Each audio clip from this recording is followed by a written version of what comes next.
রাতের শেষ প্রহর, চারপাশ তখনও আবছা আধারে ঢাকা।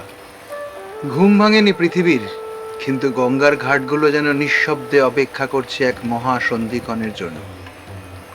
পাহাড় থেকে নেমে এসে হাজার হাজার মাইল পথ পেরিয়ে চলা এই গঙ্গা নদী, এই শেষ ভোরে তার জল শান্ত, কিন্তু সেই রূপালী বুকে অপেক্ষা করছে পৃথিবীর সবচেয়ে পবিত্র ও মায়াবী এক মুহূর্তের।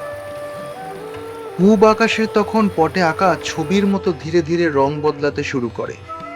কালচে নীল আকাশ প্রথমে ধূসর, তারপর একচিলতে গোলাপি, আর দেখতে দেখতে পুরো দিগন্ত ভরে ওঠে এক উজ্জ্বল কমলা আভায়। ঠিক সেই মুহূর্তে গঙ্গার বুকে ভেসে ওঠে ভোরের প্রথম কিরণ। মনে হয় যেন এক বিশাল অদৃশ্য তুলি নদীর শান্ত জলে সোনা গুলিয়ে দিল। তরঙ্গের প্রতিটি ছোট ছোট ভাঁজে সোনার কণা ঝিলমিল করে ওঠে, যেন কোটি কোটি তারা একসাথে এসে নেমেছে জলের বুকে। ঘাটের সিঁড়িতে দাঁড়িয়ে থাকা ভক্তদের কণ্ঠে যখন ভেসে আসে আরাধনার সুর, তখন নদীর চিরে চিরে এগিয়ে চলা ছোট ডিঙি নৌকাগুলো তার কাটির ওপর এসে পড়া সেই ভোরের প্রথম রোদ যেন সব কিছুকে থমকে দাঁড় করিয়ে দেয় এক অলৌকিক স্তব্ধতা। গঙ্গার ওপর ভেসে থাকা হালকা কুয়াশা সূর্যরশ্মি সেই কানামাছি খেলা আপনার বুক ভরে দেবে এক স্বর্গীয় প্রশান্তিতে। মনে হবে জীবনের সব ক্লান্তি, সব কোলাহল যেন এক লহমায় ধুয়ে মুছে সাফ হয়ে গেল।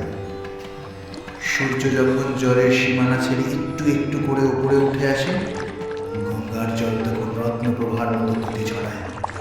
গঙ্গার সূর্যোদয় কেবল আলো আর অন্ধকারের খেলা নয়, এটি হলো নতুন আশা, নতুন জীবন আর চিরন্তন বিশ্বাসের এক আবাহ।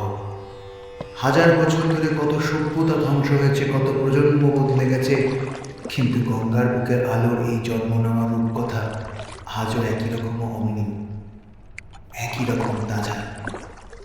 গঙ্গার সূর্যোদয় আমাদের শেখায় প্রতিটি অন্ধকারের শেষেই আলো অপেক্ষা করে থাকে।